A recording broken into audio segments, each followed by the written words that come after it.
जासूस जमील, जासूस जमील। जासूस होता है गुप्तचर, जो गुप्त बात का पता लगाए। इंग्लिश में जासूस को सिपाही बोलते हैं, SPY सिपाही या एजेंट कहते हैं। तो आज हम हिंदी में पाठ 6 कक्षा 5 में पाठ 6 पढ़ेंगे, जासूस जमील। जासूस जमील, जमील नाम है लड़के का और वो जासूस है, शक्की है। ये देख लिए, जो टेढ़ी मेढ़ी नज़र किए हुए है, तिरछी नज़र किए हुए, वो जमील है, शक्की स्वभाव का है।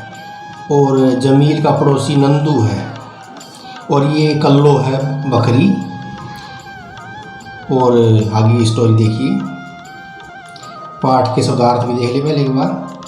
शक, संदेह, बलिदान, त्याग, अंगोच्छा, शरीर पोषने का वस्त्र, असरदार, प्रभावी, कारनामा, कर्तव्य, तंदुरुस्त, स्वस्थ, हम उम्र, समान उम्र के।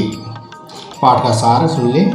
जमील एक जासूस किस्म का लड़का था। उसके जानने वाले उसे जासूस जमील कहते थे। वह किसी पर भी किसी तरह का शक कर सकता था। जमील की जासूसी कारनामों की नई वजह उसकी अपनी बकरी कल्लो थी। कुछ दिनों से कल्लो कम दूध दे रही थी। जमील को शक हुआ कि कोई कल्लो का दूध चोरी से निकाल रहा है। यह शक उसे अपनी उम्र के पड़ोसी नंदू पर था, क्योंकि वह उसे पहले की अपेक्षा अधिक तंदुरुस्त लग रहा था। जब भी जमील नंदू को देखता उसे शक होता कि नंदू ही कल्लो का दूध पी रहा है।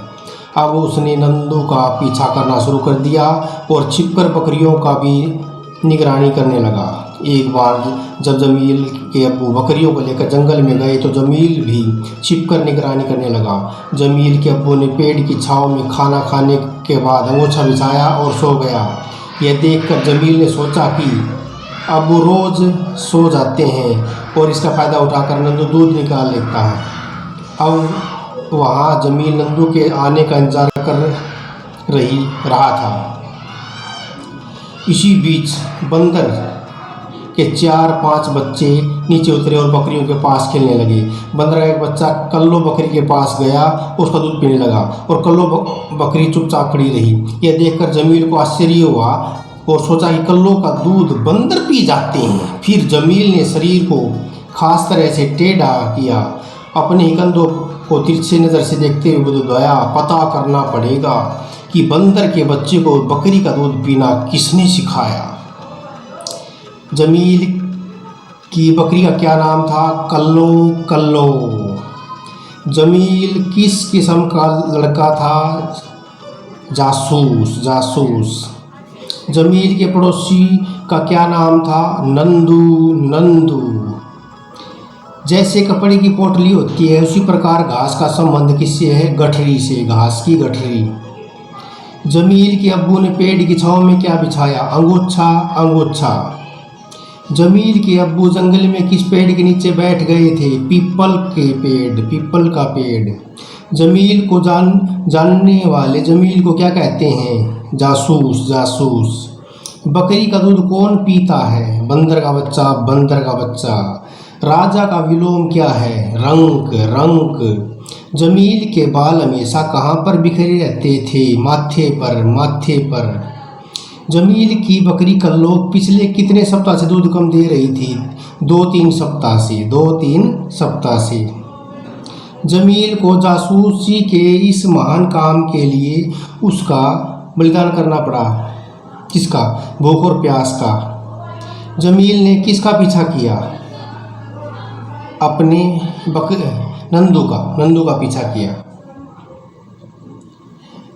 जमील को नंदू का पीछा करते करते कहाँ चक्कर लगाना पड़ा? आधे गांव का। बुदबुदाना शब्द का सही अर्थ क्या है? मुंह ही मुंह में बोलना। स्वाभाविक शब्द का क्या अर्थ है? कुदरती। स्वतः। ख और ग दोनों ठीक हैं। जमील सबको तिरछी नज़र से देखता है। इस वाक्य में कौन सा काल है? वर्तमान काल, जो चल रहा है। वर्तमान काल, जो चल रहा है, जो आज है। जैसे कपड़े की पोटली होती है उसी प्रकार अंगूर का संबंध किससे है? गुच्छे से। गुच्छे से। आकाश शब्द का विपरीत क्या शब्द क्या है? उल्टा शब्द, विलोम शब्द। आकाश का धरती। दिन शब्द का विलोम शब्द क्या है? उल्टा शब्द रात। अब प्रश्न उत्तर देख लें। लोग जमील को किस नाम से पुकारते थे और क्यों? लोग जमील को जमील जासूस के नाम से पुकारते थे क्योंकि उसके शक के आधार पर जासूसी करने की आदत थी। जासूस जमील किसी को भी सीधे नहीं देखता था। यहाँ पर सीधे नहीं देखने से आप क्या समझते हैं? जासूस जमील किसी को भी सीधे नहीं देखता था।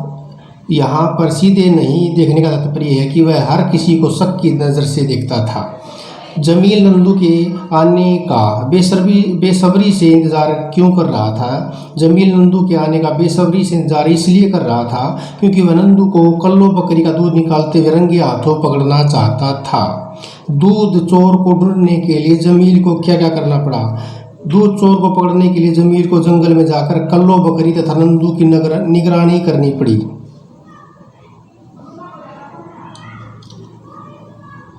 काल देख लें। वर्तमान काल जो चल रहा है इसको हम देख सकते हैं। भूतकाल जो चला गया है, यादें बन गया। भविष्य काल आने वाला। भविष्य काल में अंत में गा या गे गी मिलेगा। वर्तमान काल में ता है ती है ते है मिलेगा या रहा है रही है रहे हैं मिलेगा। रहा है रही है रहे हैं मिलेगा। मोहन पुस्तक पढ़ता है। वर्तमान काल ता है ती है ते है या रहा है रही है रहे हैं। भूतकाल में ता था ती थी ते थे या अंत में स्वर मिलेगा। मोहन ने पुस्तक पढ़ी, स्वर मिलेगा। या फिर ता था ती थी ते थे या चुका था चुकी थी चुके थे। और भविष्य काल जो आने वाला है अंत में मिलेगा जरूर गा गे गी, जैसे मोहन पुस्तक पढ़ेगा। घास की गठरी होती है। लकड़ियों का बंडल होता है। रुपयों की थैली होती है। मिठाई का डिब्बा होता है। अंगूर का गुच्छा होता है और बच्चों की टोली या दल होता है। अनाज का ढेर या ढेरी होती है। कागजों का ढेर या ढेरी, मेले की भीड़ और तारों का समूह होता है। तद्भव शब्द जो जिनमें कुछ बदलाव आकर हिंदी में आए हैं। तत्सम जो के दो संस्कृत से आए हैं। तद्भव जिनमें कुछ बदलाव किया गया है। जैसे फूल हिंदी का शब्द है। पुष्प संस्कृत का शब्द है। पानी जल। आम अमर, आम हिंदी शब्द है। अमर संस्कृत का शब्द है। दूध दुग्ध। लड़की बालिका। अब दार लगा के शब्द बनाएंगे। कर्ज जमामेदार कर्जदार। इज्जत जमामेदार इज्जतदार। वफा जमामेदार वफादार। हवा जमामेदार हवादार। दुकान जमामेदार दुकानदार। कांटे जमामेदार कांटेदार। खबर जमामेदार खबरदार। घुमाओ जमामेदार घुमावदार। अब उल्ट पुल्ट हो गए हैं, सही रूप में लिखेंगे। पड़ोसी सही शब्द पड़ोसी। शरीर कारनामा पीपल। फायदा निगरानी।